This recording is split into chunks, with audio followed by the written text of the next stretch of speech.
চলো। ভালোই হলো, কেউ নেই, একদম ফাঁকা। আমার হলো বিপদ। ওই ওই, বিপদ মানে? মানে তুমি তো বেশি খাইতে পারো না, তাই সবগুলো তো আমাকেই খেতে হবে, তাই। ও তাই? তাই। মামা, 2টা ফুচকা দিবেন, একটায় 10 টাকার করে থাকে, আর আমাদের কুষ্টিয়ায় একটার দাম 50 টাকা। মামা, ঝাল বেশি হবে। ওই, তুমি তো ঝাল খেতে পারো না, তাহলে ঝাল বেশি কেন? আমার সামনে যে মিষ্টি বসে আছে, যে কোনো ঝাল ফেলে মেরে যাবে। কি সব বলো। আচ্ছা চলো ওইখানে যাই তাহলে, আমাদের আর প্রিন্সিপাল স্যার দেখতে পাবে না। ওকে চলেন। এখন যেখানে আসলাম সেখানে পর্দা দিয়ে ঘেরা। এই যে তোমার ঝাল ফুচকা আর আমার টক ফুচকা। ম্যাডাম, আপনার পাটা একটু এইদিকে এগিয়ে দিবেন। ওই, তোমার ম্যাডাম কে শুনি? কেন তুমি? আপনি করে বলছো, আমার ম্যাডাম। তাহলে আমি গেলাম। কই যাবা জান আমার? বাসায় যাব।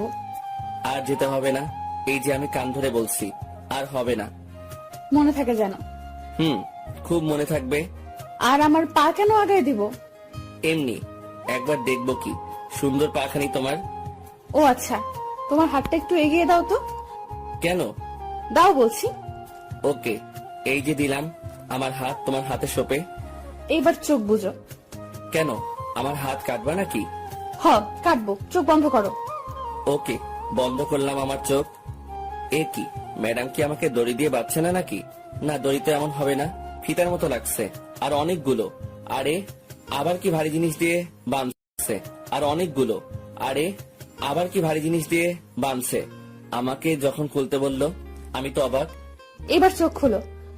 চোখ খুলি তো আমি অবাক। এগুলো কি? কেন দেখতে পারছো না? দেখতে তো পারছি, কিন্তু কি জন্য এগুলো?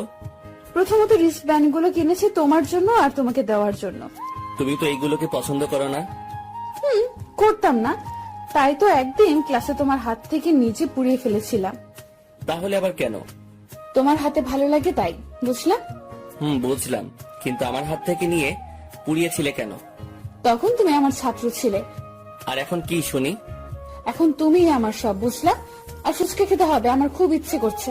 কথা বন্ধ করে খাও। আর এই এত ভারী গড়ি? ওই কথা বন্ধ করে খাওয়া শুরু করো। ওইটা আমার জানকে দিয়েছি। ও আচ্ছা, আমার একটা কথা আছে। কি কথা?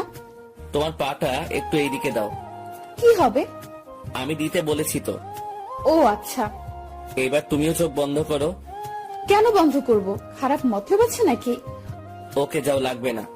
ও আমার জানো, দেখছি রাগ করেছো। এই যে চোখ বন্ধ করলাম।